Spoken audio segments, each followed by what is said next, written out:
Onto the white bag.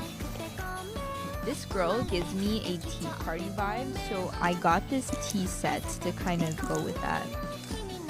For the next thing, I wanted to sprinkle a little bit of glitter, and what this does is basically it'll kind of stick to the window parts of the bag.